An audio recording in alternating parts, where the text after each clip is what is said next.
Okay, so welcome everyone to the next episode in our Future of the Built Environment series. Got an exciting topic to get into today. We're looking at AI washing. Is it the new greenwashing, and how will it impact our efforts to get to net zero? I suppose are we how far through the Gartner hype cycle are we with AI, with sustainability? Everyone's talking about it. Everyone wants to be a part of it. I've seen almost, well, it seems like every other business you come across is espousing its AI capabilities, even when they're maybe tenuous at best. So I'm looking forward to sort of getting into that today with this fantastic panel. I'll allow them to introduce themselves shortly, but just a quick intro from me to start with. I'm Alex Wiffen, co-founder and managing director of Cherry Pick People. We're a talent consultancy that specializes in real estate and prop tech. We partner specifically with purpose-driven business leaders and innovators to help them build culturally rich, diverse and high-performing teams. We do this through helping them with their build robust talent processes and also running search and selection projects to enable them to engage and retain the right people for their organizations. So just before I get the panel to introduce themselves, I'd love this to be as interactive as possible. So if you've got any questions, please post them in the comments section and I will field as many as possible to the panel. And so, yeah, looking forward to getting stuck into this. So, Antony, do you want to give us a quick introduction and we'll go around everyone before getting stuck into the actual questions? Okay, the very quick introduction is that my name's Antony Slumbers, and for 20 odd years I wrote property management software. For the last 10 years or so, I mainly do advisory work. I do a lot of writing. I do a lot of speaking, and over the last few years, I've taken to doing a lot of teaching on online courses, and I'm currently in the middle of cohort number 6 of the Generative AI for Real Estate course. Amazing. Ami, do you want to go next? Yeah. Hi. Hello, everyone. My name is Ami Kotecha. I'm co-founder and group president at Amro Partners. Amro Partners is, in essence, a real estate investor, developer, and operator. So we cover the whole value chain within the living sector. We are focused on student accommodation and build to rent here in the UK and Europe. One of the areas that I'm very focused on, very interested in developing in Amro is our data capabilities and everything to do with data management. I see the future of real estate, especially asset management, as being a data-driven, data-managed process, and that's where we think Amro can differentiate itself. I also spent some of my time at the UK PropTech Association, which I used to chair, and where I was involved in bringing it closer to the real estate community by sort of making it and merging it into the British Property Federation. Essentially, tech, data, and real estate should all go hand in hand and should not really, in my view, be seen as separate sectors. So I spend some of my free time trying to organize those sorts of symbiotic relationships. So that's me. Brilliant. Thanks, Ami. Mike? Thanks, Alex. Mike Darby, CEO and co-founder of Demand Logic. My background is building services engineering, so I am the grubby one who started life in plant rooms trying to work out why machines were wasting energy, with sitting with my laptop plugged into a building management system and spending far too long staring at charts of temperatures moving. Demand Logic really came out of the frustration that I had seeing the huge volume of data that buildings were generating, but really not having the tools to actually analyze it. We saw the opportunity for machines to do the hard bit. So what I did, the cleverest thing that I did, was to surround myself with a bunch of geniuses. So I hold their coats, and they've built a fabulous platform that's now saving lots of carbon for our customers. Fantastic. Thanks, Mike. Surround yourself with amazing people. It's got to be the way forward. So let's get stuck in. Well, just before we get stuck into this, I would like to say thanks to everyone who's out there and watching, and by all means say hi and let us know where you're watching from. I can see we've got a lot of people there, so it's fantastic to see everyone. Thanks Taz, thanks Miraj for saying hi. So yeah, I suppose maybe just before we get into it, Antony, would you like to give us we're talking about AI washing, so maybe we could talk a little bit about what that definition is, what AI is, or what AI washing may be. Okay, well, the definition really of AI washing is, much like greenwashing. It involves making exaggerated or deceptive claims about the role of artificial intelligence in sustainability efforts, which often means overstating the benefits of AI without providing clear evidence or a robust methodology. In this particular case, it tends to start actually rather annoyingly from a position of ignorance, where you sort of know you're going down the wrong route when someone just starts talking about AI, because AI is a very big field, and very importantly, largely splits into two different types of AI. There's predictive analytical AI, which has been around for 50 odd years. It's certainly been around in a very professional, impactful state for 20 years, but it's very much hidden behind the scenes. And then there's the new kid on the block, which isn't that new, but it's an awful lot newer than the predictive side, which is generative AI. And there's a fundamental difference between these two. Predictive AI is understanding the world as it is by understanding patterns in data. Generative AI does what it says on the tin and is all about creating new content based on patterns that it understands from the past. And you can sort of put them into the camps of quantitative and qualitative. So they're based both data, but if you misunderstand quantitative and qualitative, you'll tend to get yourself in a problem. So a lot of the problems do come from the start of not understanding what is this beast we're actually dealing with. Fantastic. That's great. Thanks for that sort of definition, a little bit of understanding there. So the first sort of question is, AI washing is being, as we say, compared to greenwashing in terms of misleading claims, as Antony alluded to. How do you define AI washing in the context of sustainability, and what are the most concerning examples you've encountered so far? Ami or Mike, do you want to come in on this one? Mike, do you want to go first? Should I? After you, Ami. Okay. This is a really important point, I think. And I mean, greenwashing in itself is a problem. AI washing almost compounds it, is how I see it, really. I go back a few years ago when I was involved with the ISO standards foundation, and we were developing a net zero guideline. At the time. So they'd called in about 1,200 experts from different parts of the world to come with their views from varying industry sectors, to come in with their views of what we should define net zero to be. We're still not fully aligned on definition of what sustainability is in terms of net zero. Just starting from that, in terms of the mathematical foundation that we need, which then derives the data that we require to actually say that we have reduced emissions, yes or no, we've still got a definitional issue with that in itself. And of course, you can state your assumptions and you can say, well, I'm defining it on the basis of these science-based targets, and I'm only counting for scope 1 and 2 emissions, or I'm doing scope 1 to 3 emissions. There's definitional issues around it, let's put it that way. Some of them have been resolved now, but some of them are still ongoing. So starting from that basis, if you can imagine then going on to say that you have the data, okay, you claim to have the data, which you can then use adequately to make inferences from. That's making a massive claim, in my view.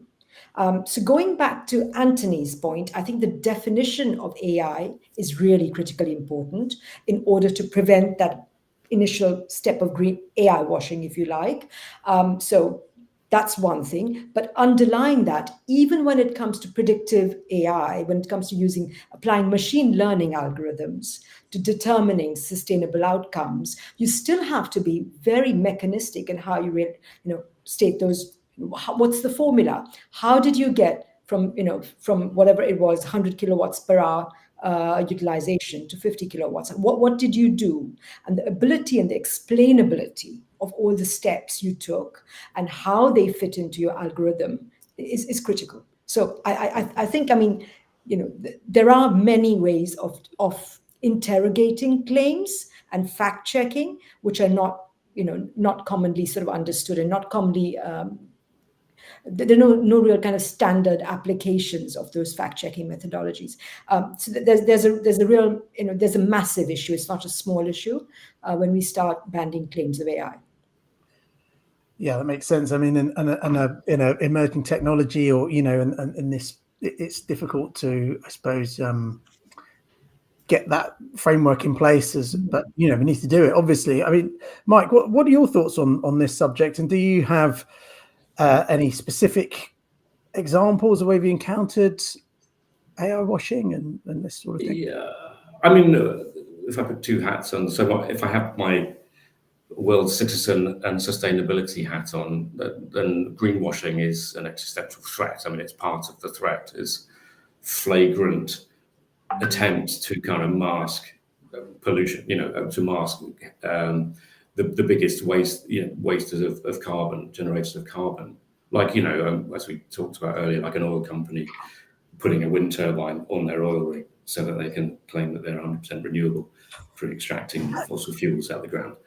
It's a threat. It's something that really, really needs to be called out so we get as quickly as we can to a really sustainable planet. I guess my thoughts on AI, if I now put my company hat on, so as a tech business owner, I find it very frustrating. I find the overclaims very frustrating for a couple of reasons. I mean, one is that I think because AI is, for many people, it's the new thing.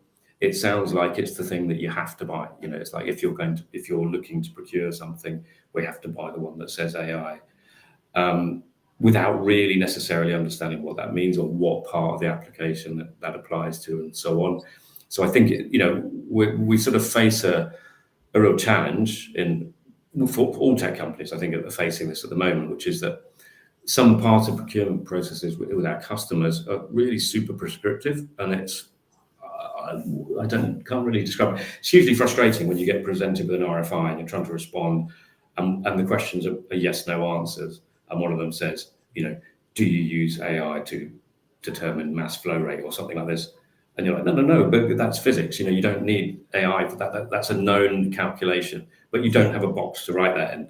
So you say no, and you're excluded. It's like, you're a company trying to procure cars, and so you go out to Tesla and you say, does your car do 0 to 60 in 4 seconds? Yes. Does it have zero tailpipe emissions? Yes. Does it have twin overhead cams? You're like, no, well, of course. But then you get excluded. So that's a frustration, and I think, but that's from the personal frustration that we have as a business. I think for a customer perspective, overhype is really dangerous because it slows things down. That claims of plug this box into your building and all of your problems will be solved are being made, and anybody who works in buildings knows that's not just. It's not to be being cynical about AI to say that's not possible. It just isn't possible because of the physical problems that exist in buildings. That needs a human. AI can definitely contribute to finding those problems and to getting the right person in the right place at the right time. But until there's the AI robot, which I'm sure will come at some point, that goes up in the ceiling and fixes these things, then those overclaims. The threat is that they're going to damage the image of all tech companies. It's going to damage the reputation of the industry, I guess. Yeah, well, I mean, that's hugely frustrating when you're coming up against that sort of thing. I suppose the business out there, when looking to procure technology and solutions, not understanding where it fits into into their process. But yeah, and then the unrealistic claims.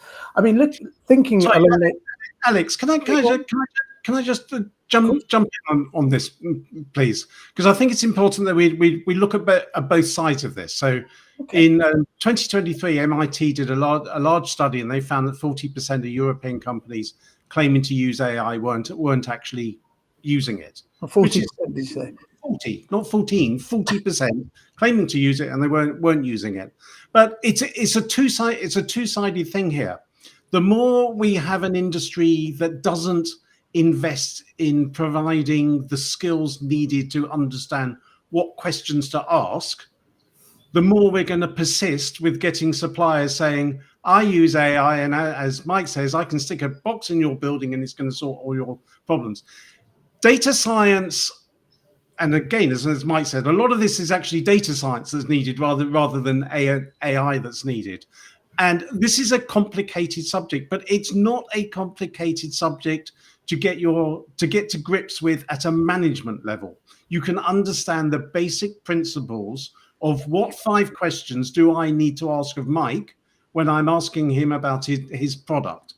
And then what 5 pieces of data, quantity, quality, velocity, veracity, do I need to have in order to be able to work with Mike? It's not a very complicated intellectual challenge, and we need to address this ASAP, because not least of all, we're sort of wasting time and effort, brain power, money, intellectual clout, and everything by going through this sort of mirage of the ignorant talking. You know, the land in the land of the legless, one-legged man is king, and we can solve this quite quickly. You could sit anyone down as a management level, and within one day, they could be put in a position to be able to ask the right questions of the various stakeholders and understand what answers they should be expecting to receive.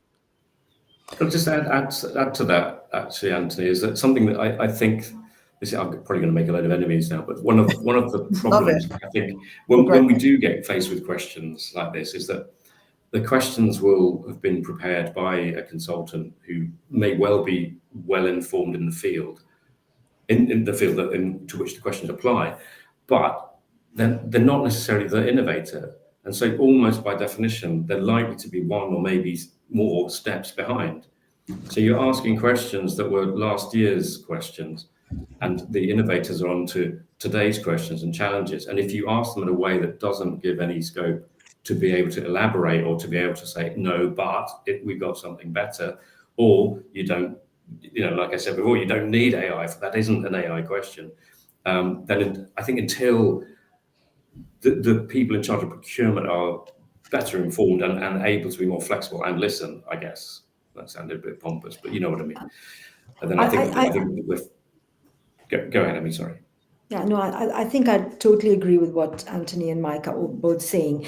I think what we have tried to look at, I mean, we've used outside consultants to actually, help us understand what we need to do as an organization to interrogate AI management. And I think that's really critically where the industry needs to be at, because it's clear that we need to have a risk assessment approach, which, the questions that you're getting asked, Mike, are all very, very much like as if the risk tolerance is 100%. We don't care about the risk. Just tell us that you use it, which is really not where you need to start by. You need to understand that an organization needs to have a safeguarding, safety, trustworthiness approach to actually interrogating AI systems. And we're nowhere near that as an industry. We're very much in that sort of, in terms of the Gartner hype cycle, we're still in that curve where we have a huge level of tolerance for sort of garbage in terms of what's going to come out of that model. We do, and we're not questioning the fact that we are getting information coming from some of this, which involves hallucination, or which involves absolute inaccuracy, and our tolerance for that would never be. Imagine a human being giving you that kind of information or those sorts of hallucinated responses. You wouldn't hire them. And we're really willing to take on ridiculous risks, I think, that we shouldn't be. So I think a risk-based approach is a really good way to say, right, Let's look at what we need to safeguard first of all. And we want to build a system that's going to be trustworthy for the whole life cycle of the system, not just today.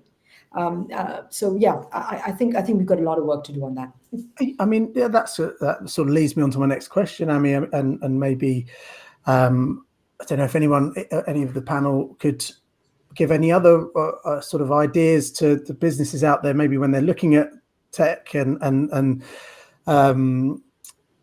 technologies that are espousing AI and whether that has the capability. So what indicators should we look for? Should they look for to distinguish between the two? I mean, Amro was talking about making sure it's a sort of risk-based approach, but are there any other tangible things people can look out for as a sign that, you know, I suppose if they promise that this little box I can plug into your building will fix everything is a good one, but any others?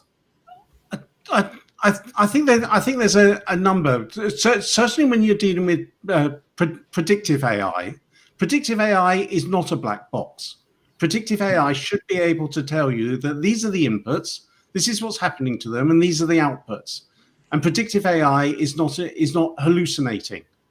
It shouldn't be hallucinating. So it should be perfectly possible to be transparent about what application of predictive AI you are offering and what the measurable results are. And it should be easy to be very clear about, we need these inputs, this is what we're going to do with them, and these are the outputs we can provide. We can't provide X, we can provide Y. But when you get sort of vague claims, no specific metrics, lack of technical detail, overemphasis of AI in marketing, you understand immediately those are red flags. For everything to do with data, how is my HVAC system performing? How is this aircon performing? How is this chiller working? These are factual things. These are not things that are subject to hallucinations, and you know exactly what is happening in the process.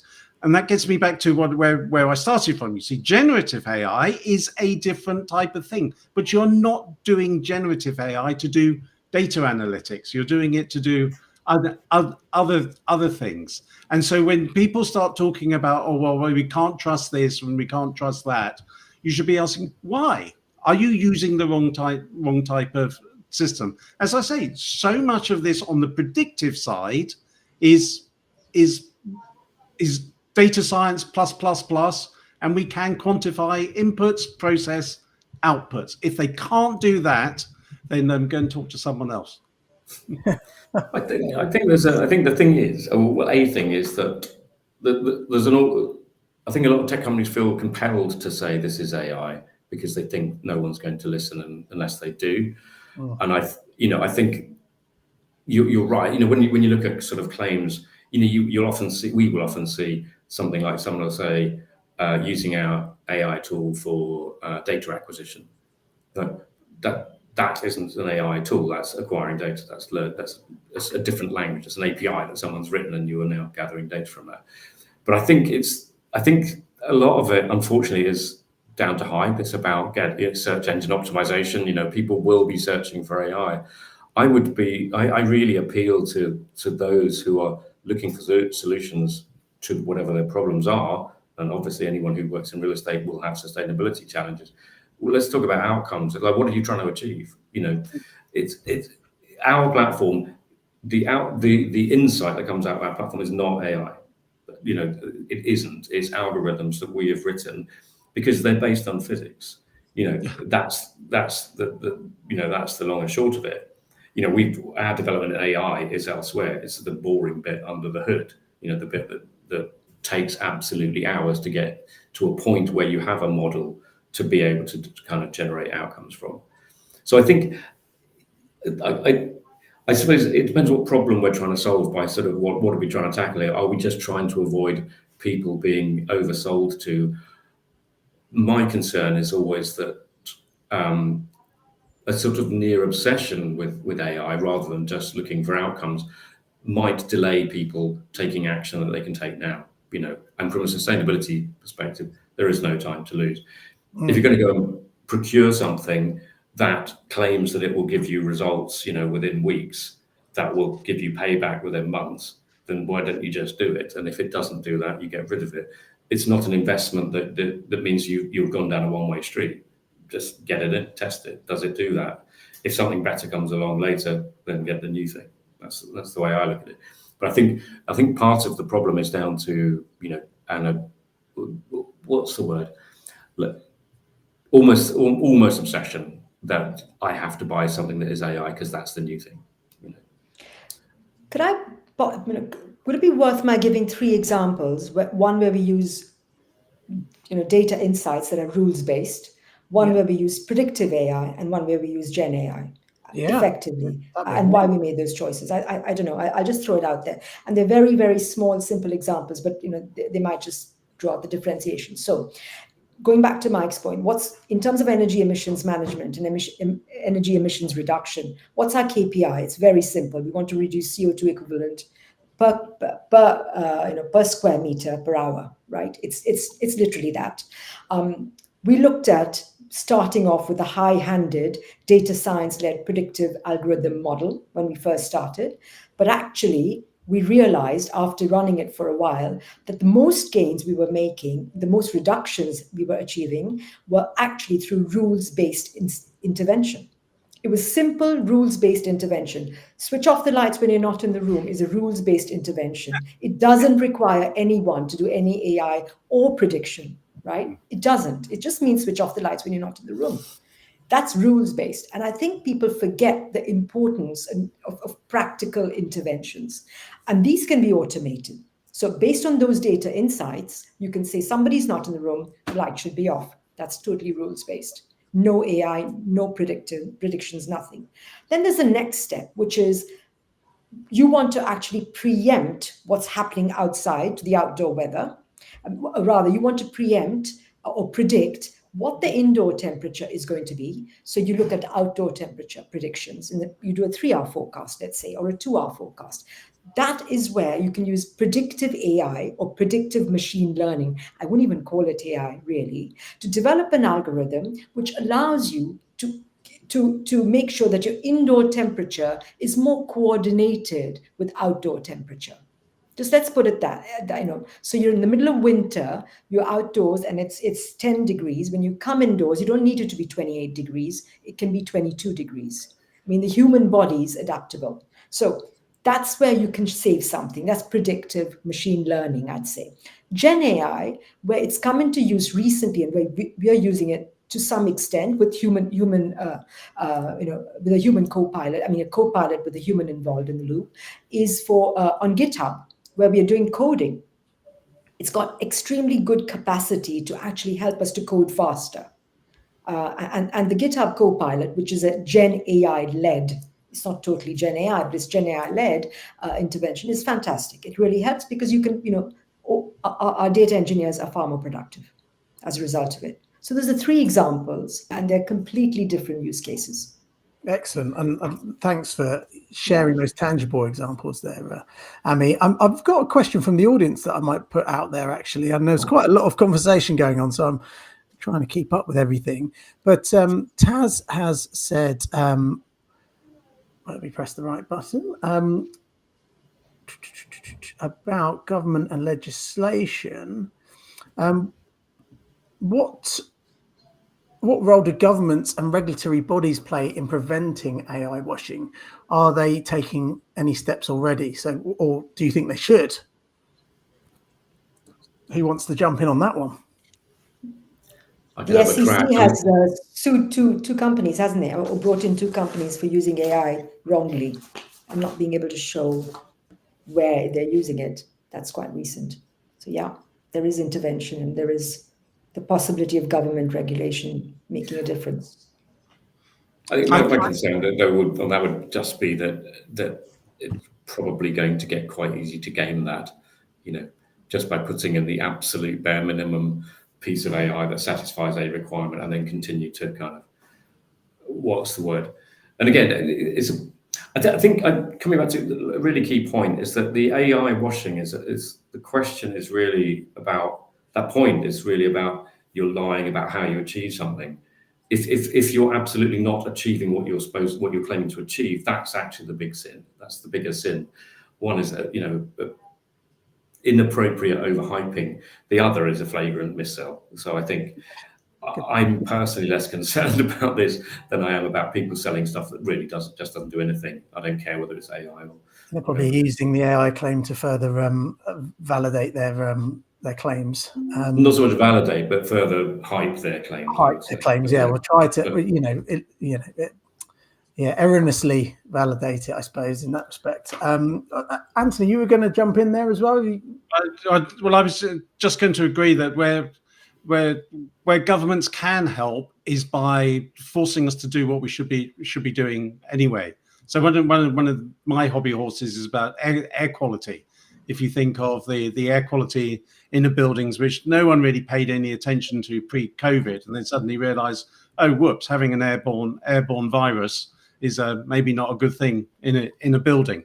And it sort of surprises me that we haven't actually become more vociferous about all of this since COVID. I mean, I certainly believe buildings should be required, and this will take some time to actually be self-reporting. So there's certain variables about a building. How am I performing? And the building itself should be able to self-declare that I am running it. It's like EPCs, which I know everyone complains about in EPCs, but if you think about it, the regulations are coming in by 2030. So far, 80% of London buildings don't meet the regulations that, unless they get kicked down the road, will come in 2030. So there's a lot of stuff they are actually doing anyway, and I think it's interesting if you look at the difference in the markets. So if you're developing a prime office building, you already have to make it perform at a very high level and be very sustainable, because your only occupiers will be the types of companies that have to report on this a great deal anyway, and they just insist that the building performs to certain standards and is sustainable and what have you. That needs to sort of permeate down the market a bit. But absolutely, as Mike and Amy have said, you sort of need to forget about the technology always. It's the old Steve Jobs thing of start with the customer and work back to the technology. Slightly different in our case, but start with what do we want, or how do we want our buildings to be performing? What do we want them to do? How do we want them to perform? How much do we want them to cost per square meter, per square foot? What environmental conditions do we want out of our building? And that's your North Star. Yeah. And part of the questioning for everyone in the supply chain is, that's where I've got to get. How can you help me get there? And demonstrate that. Give me case studies. Give me metrics. Give me how you are actually going to do that. But if we all everyone needs to be a tougher customer, but not a silly tough customer that's asking questions that are 2 years out of date. Customers need to be better informed, and they need to insist on better standards. And it's difficult, but in the same way, it's not that hard for the supply chain to understand how to talk to Mike.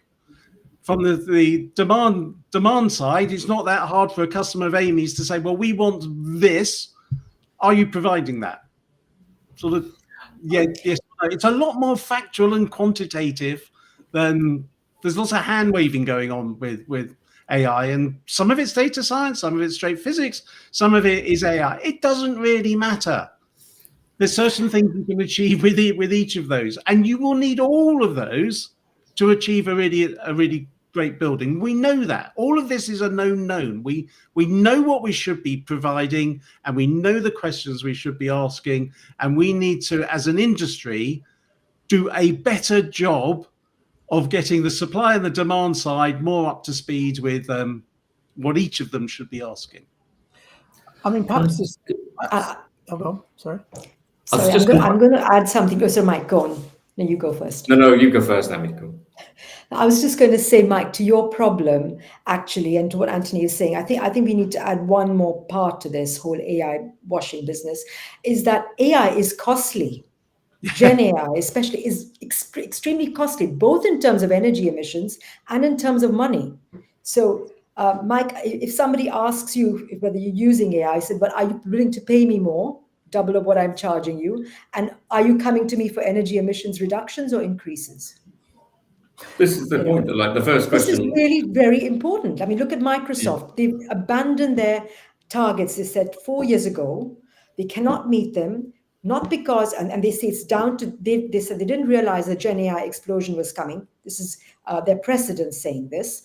And the reason they can't meet their targets is partially because of how much more electricity is being consumed, but mostly because of how many more data centers they're having to build around the world. Did you see that their data, the energy It's used, gone the other way.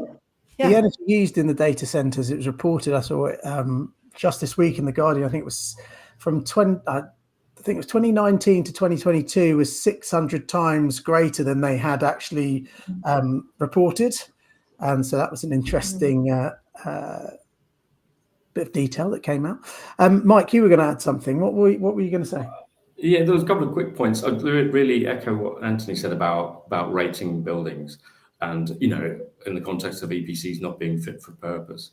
When occupants rightly demand that they're in a building that is sustainable, how do they really know? I mean, like an EPC is a notional rating scheme. It's like, how can the building perform? It's got nothing to do with how is it actually performing. Yeah, I think we need a lot more transparency on data and a lot more liveness. It's not this isn't an annual report. You shouldn't be waiting 364 days to find that it all went wrong yesterday after we had the assessment done. There was another point though about legislation, which just popped into my head. So one of the biggest issues in buildings that we find, without exception, in commercial buildings is simultaneous heating and cooling systems that are bleeding into one another. We call it's on the list of energy insanities. And I've got a jaw-dropping example I cite too often, but it's pretty staggering. A single office building in central London on the coldest March day on record, it was the beast from the east, was cooling a third of its spaces and using electrical equivalent of about 500 UK homes to run the chillers. And then it was using about 600 homes worth of gas to heat it back up again. So staggering numbers. Now, the building regs very explicitly prohibits simultaneous heating and cooling in a single zone, obviously, for obvious reasons. Has anybody got any examples of where somebody's been pulled up on that by a building surveyor? I haven't. It's the sort of thing we find all the time, and we have to passively interject. There are numerous reasons for that happening, but we have to. It's something that has to be resolved. So my point really was about legislation. Where will the teeth be if we're going to be prohibiting AI washing? How is that going to be policed? Fair enough. I think on the point of legislation, there's always more to do in terms of AI washing. But I come back to the earlier point where we need to, we just need to first of all tackle greenwashing in terms of how we present our data. And there is significantly good legislation there now in place. It's just that a lot of it is still reliant on self-certification, which is one problem, and also that not many countries have actually set up standards for certifiers. So there are lots of ESG consultants everywhere in the world who are not certified. So that standard is an issue, or that the lack of regulation there is an issue. But for example, we use the Carbon Real Estate Risk Monitor pathways, the CREM pathway, which is a science-based target. And we evaluate all our operational buildings every week, actually, based on what's gone on in the building and where we've made improvements or where we've lost, and have had spent more carbon than we thought we would. So there are effective ways, and obviously they all feed back into design stage, construction stage, and all of that. And the EU Green Taxonomy is super detailed. I mean, whatever we say, it's a solid piece of legislation out there, and it's being implemented in Europe, which is great to see. So there, and all of that, of course, requires Mike and teams like Mike's to actually do all the data analysis and reporting that it needs to is needed. So Amy, can I jump in there? I mean, what you're saying is essentially all of this is a known, and we already have the tools and technologies to produce the uses that we want, and to measure them, and to analyze them, and to report on them. We have all this stuff, don't we? We absolutely have all this stuff. The best people in the market are already doing all of this. So the question then is not that we need any more. It's how do we, getting back to my earlier, how do we educate both sides to know what to ask? How do we get more people to do what, frankly, they should be doing? So do we need carrots or do we need sticks? I actually go back, Antony, to my earlier point and think that this is about governance. It really comes down to how we look at the transition of our data management. It looks at how much explainability we want, how much reliability and long-term life cycle trustworthiness do we want from our systems. Are we trying to be, the real estate sector, unfortunately, can be very transactional. So even whether it's an EPC rating or whatever it is, it's a snapshot in time when you're buying and selling a building that you care about it, and not afterwards. That sort of transactionality leads us to wanting to take short-term approaches, and we feel AI may be one of the, it's a panacea. We know it isn't, or anything that allows us to have a scaled-up response quickly enough to package it up and transact.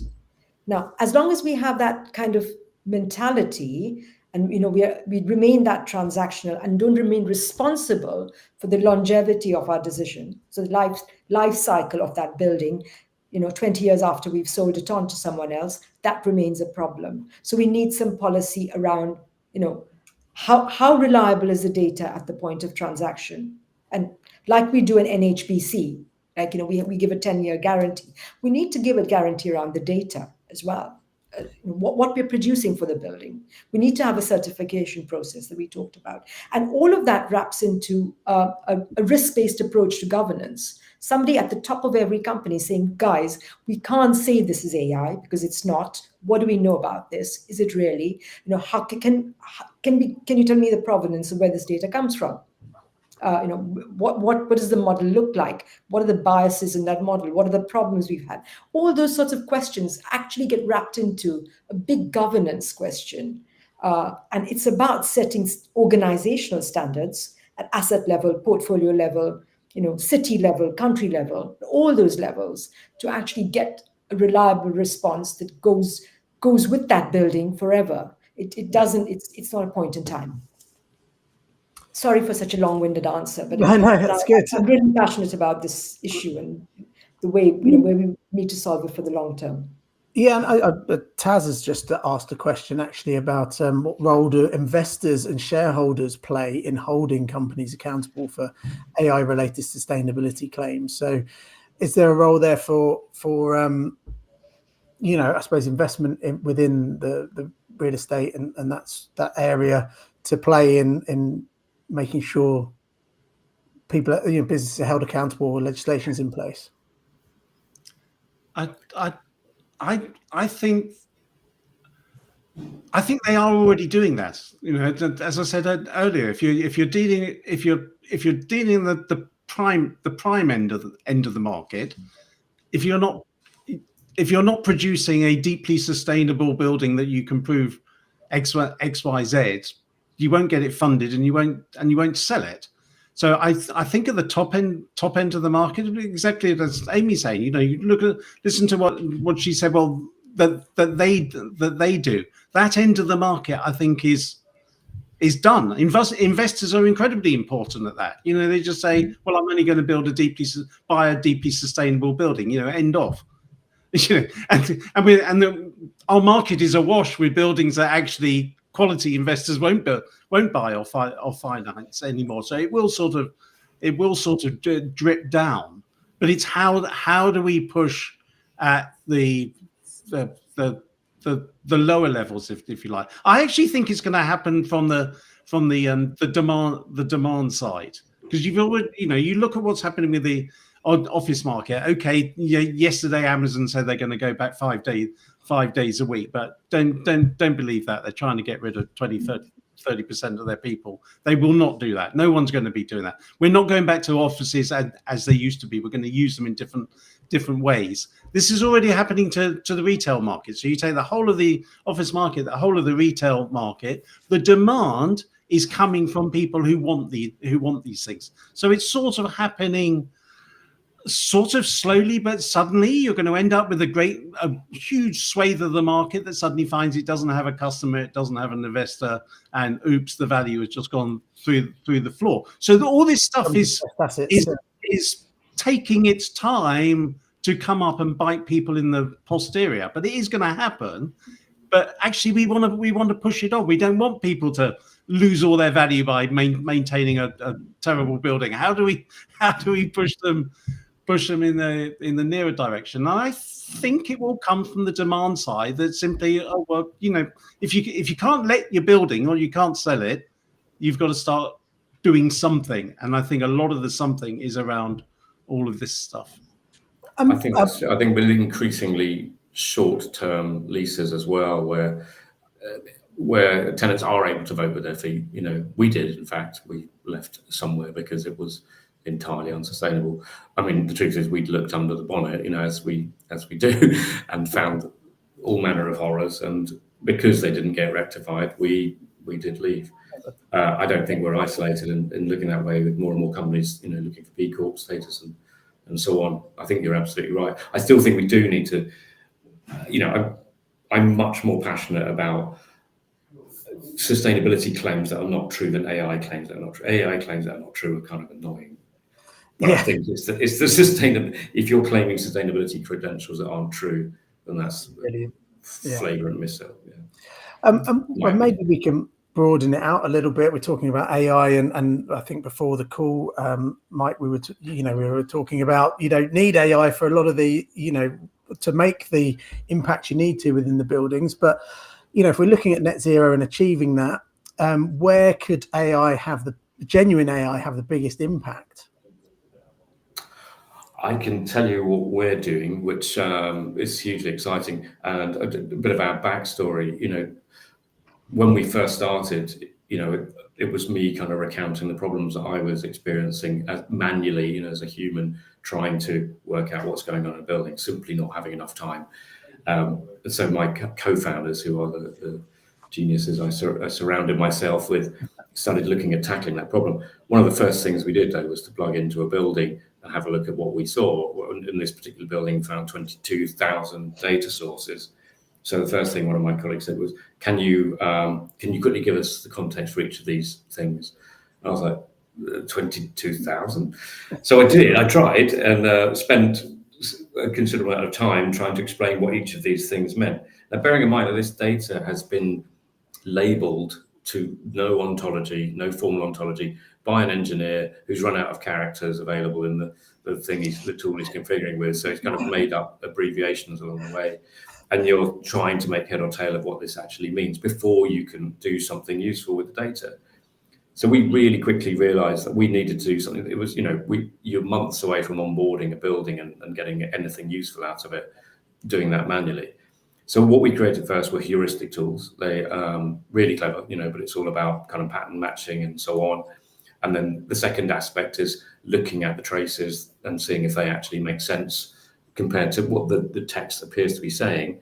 The thing we're working on, which is super exciting, and I'm only going to say the words here because I don't really know how it works.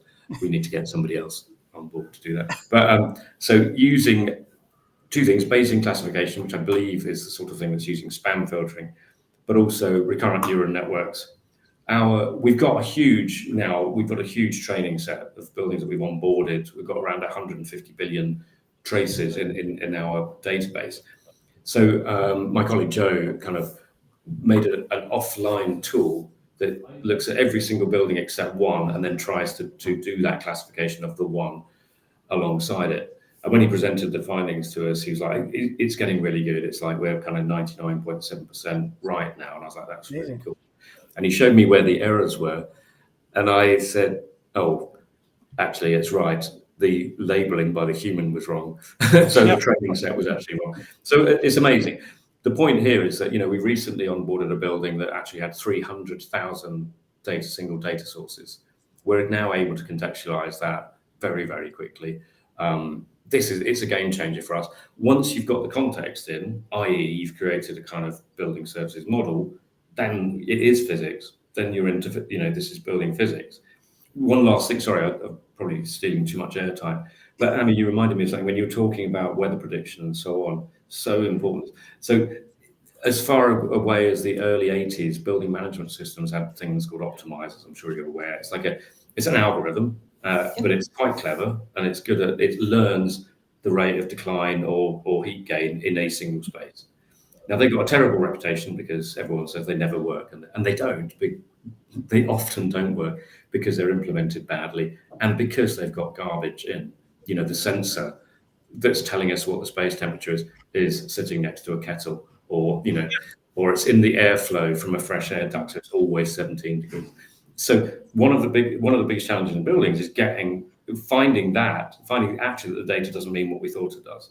We've got to get that right, and that again that's a physical thing. You've got to get that sensor out of that airflow stream, otherwise it's never going to represent. No amount of AI is going to be able to tell you that the air that's always 17 blowing over this is representative of the space over here. Wow. So that's where we're really focused, and I'm personally super excited about that, because I do have concerns about AI from a nerdish point of view, which is that human brain, like the human body, is kind of craving exercise. And I sort of fear this world where I've got nothing to think about anymore. Like the silly problems that I like solving are just better solved by AI. So I'm not sure if I'm just going to do Sudoku all the time. Can I just jump in on that, because it's a very valid point. Certainly, I would say that in the near term, so the next, I don't know, say 2-3 years. Well, things are moving so fast at the moment. You almost worry, have trepidation of going any more than 3 years or so. But the role of the human in all of this is incredibly important, and this is part of the system design that needs to go into how we rethink how we're going to use these tools and improve our buildings in the sense of, clearly with the example you just mentioned, you need a human in the loop at that stage, because there is no technical way you're gonna solve for that problem. So I do think as we look at all this stuff, we have to. As I said earlier, that there's quite simple questions you can ask a supplier, but actually you then need to sort of keep digging, because there's, I'm sure Amy's got plenty of examples. Actually, you're talking about a system here. A building is a system, and it's quantitative, it's qualitative, it's a machine, and it's human. And we just need to get more clever at designing our systems. Now, I don't think in the near term, anyone who bothers to try and understand what these tools can do is going to be extremely employable for a number of years. To be honest, if you don't bother to try to understand what they're going to do, then you've only got yourself to blame when bad things happen to you. But if you lean into this world, there's plenty to do for a long time. Absolutely, and I think that's absolutely true. And I mean, when we start thinking about AI becoming more autonomous, like Mike's worried about it becoming autonomous and becoming a participant in its own right in decision making, that's the time we really need to be absolutely fundamentally secure that it's going to make the right decision on our behalf, because it's going to do that. I mean, you can imagine an energy grid and you have an AI participating to decide how the energy is distributed. So if you've decided not to go on holiday and you've stayed at home because your flight was cancelled, you may not have power because the AI decided that you were away. this can happen in the future. It's not, it's completely fathomable, isn't it, today? It may not have been 10 years ago, but you can imagine those sorts of edge cases coming up where your needs are not catered to because you gave autonomy away. We've got to be really cognizant of that. But the flip side, of course, Amy, is your needs might be satisfied 10 times better yes. than they are now. There's clearly risks on the downside, but we absolutely do know what we should be creating. We do know what we should be creating in the spaces and places we look after. And absolutely, as you say, you then design for what is it that satisfies the wants, needs, and desires of Amy, Antony, Mike, and Alex in this circumstance, in this place. Give me that, please. And that's all doable. It is all doable. But, we have remaining having agency is incredibly important. Yeah. Well, when you think about it, going back to sustainability, so it's even more impetus, because if the AI does start catching up, as it inevitably will, it's going to realize what the real problem with sustainability is and take matters into its own hands. Yes. Terminator 2, here we come. After it's gone and built about 500,000 more data centers. Fancy talking about sustainability. Anyway. Well, that's a whole nother conversation. I mean, I think it feels like the conversation is coming to a natural end here. So I'd love to say thank you to all the audience for participating, and lots of interaction on there, which is fantastic. I don't think I managed to ask all the questions, so apologies for anyone that I didn't manage to field your questions from. But I'd love to take the opportunity just to say thank you to the panelists, obviously everyone that came on and joined in. Thanks guys for being here.